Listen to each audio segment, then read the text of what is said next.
Welcome into WagerTalk TV. I am Drew Martin, joined by Robbie Vino and Tony Finn of WagerTalk.com. Guys, we're talking SEC Saturday college football action in the Western Division. We get 12 noon Eastern on ESPN, the LSU Tigers, Mississippi State Bulldogs here, Robbie. We're seeing -2 in the hook. That's the Bayou Bengals on the road, 56 the total in Starkville. You interested in getting involved here, Robbie? Can you tell me where I'm going to start this handicap, Drew? You, of all people, should know where I'm going to start with this game. Yeah, the possessions. No, I'm going to go back to last year when these two teams played a season opener. Mike Leach brings that air raid offense to Starkville, where they have square pegs for a round hole or round pegs for a square hole, however you want to put it. Mississippi State did not have personnel to run air raid. And my good friend Bo Pelini is the defensive coordinator on the other side of the field. And what happens? Mississippi State, in their very first game in an air raid offense, throws for 623 yards and embarrasses LSU.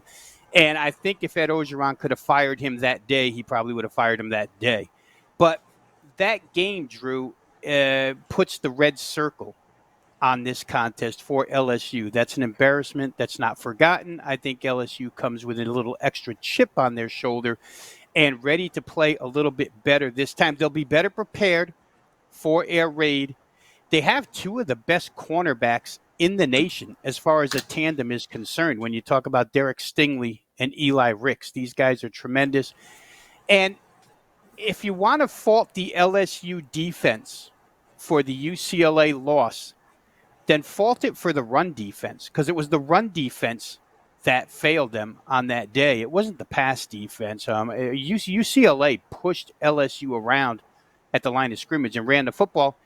Good news for them, Mississippi State doesn't even try to run the football. Last week, they threw it 67 times in Memphis, 50 out of 67 in that game as far as passing was concerned. So you don't have to worry about MSU running the football. You've got solid corners, maybe the best tandem in the nation, and you've seen this offense 1 year before when it embarrassed you, and you should be ready this time. So I think there's some edges for LSU in that regard fundamentally against the Mississippi State offense. Mississippi State last week, guys, Drew, I know you and I had this game on the Every Game on the Board show, and Mississippi State -3 looked like a real good play. I played it.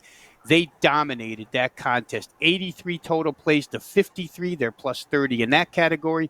468 total yards to 246. They crush in that category. 26 first downs to 12. They held Memphis to 12 first downs last week, that potent offense. But they got screwed by the referees on a Calvin Austin 94-yard punt return that the ref waved his arms, waved the play dead, and let the kid pick it up and run 94 yards after two refs actually waved it dead. That game was 21-17 at the time with about 5.5 to go. Would have pinned Memphis at the 6-yard line. Instead, it gave them an 11-point lead. Mississippi State did score late but couldn't recover from that. 10 drives against the Mississippi State defense last week by Memphis. 7 of those went for 20 yards or less. 8 of those 36 yards or less.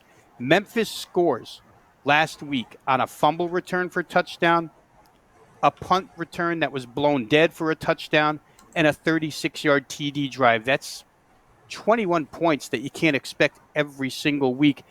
I say that because the Mississippi State defense has been lights out so far this year. I mean, they're only allowing 316.7 yards per game. They face good offenses, Louisiana Tech, NC State, and Memphis. I don't think any of those is LSU offensively, but still they've been good. This is going to be the toughest defense LSU has seen all season long. It'll be the toughest the toughest offense that Mississippi State has seen all season long. But I'm going to lean with LSU. It's a noontime game in Starkville. I know it's a lot of cowbell, but I just think that Ed Orgeron's going to have this team ready off of last year. New defensive coordinator, a lot of film to watch. I think they're ready here. So I'm laying less than a field goal. I don't think it's going to be a blowout by any means. I just think LSU comes prepared and gets this win against Mississippi State. Good stuff from Robbie Vino. Tony Finn, coming to you next. I mean, Robbie talked about last year's game. That was a while. I believe it broke the SEC passing record. You think anything wild happens like that this time around in Starkville, Tony? Well, I listen, I really look forward to this game because I expect I expect to be some wrinkles in this game that will surprise some.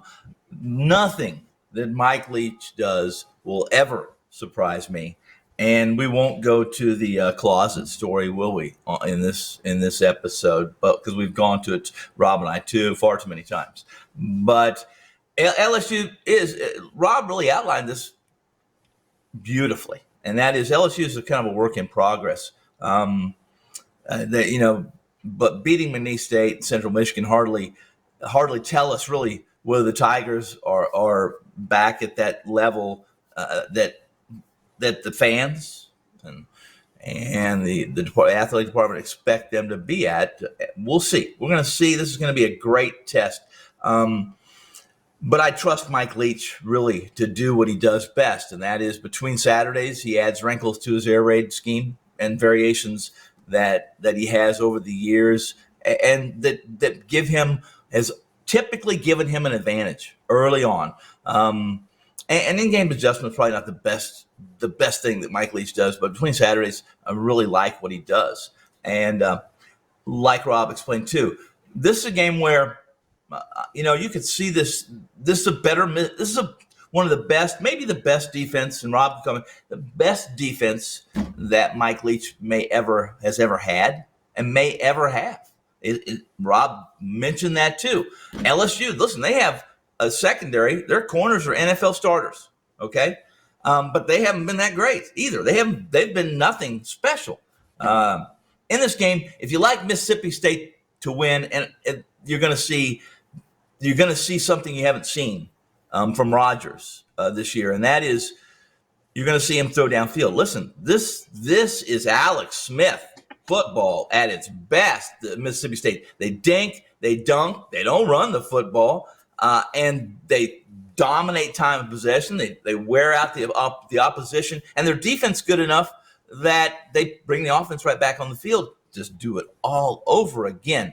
I like Mississippi State here. I think Mississippi State comes with a chip on the shoulder. Rob described why, because of what happened last week. And I still think LSU is, again, a work in progress. They have to do more than what they've done, which is really lose to a Power 5, to a conference that probably shouldn't be classified as a Power 5. And here come the Twitter drive-bys. I'm certain of that. And what's happening with Leach, he's made this progression that I fully expected him to make, and it's all, again, because he locked a kid in the closet. That's where it all started. Give me Mississippi State over LSU in a big Saturday matchup. Yeah, fun one to kick us off on Saturday. The cowbells will be ringing. For Robbie Vino, Tony Finn, I am Drew Martin. Guys, thanks for tuning in. Also, remember, $2 Tuesday, each and every Tuesday at WagerTalk.com.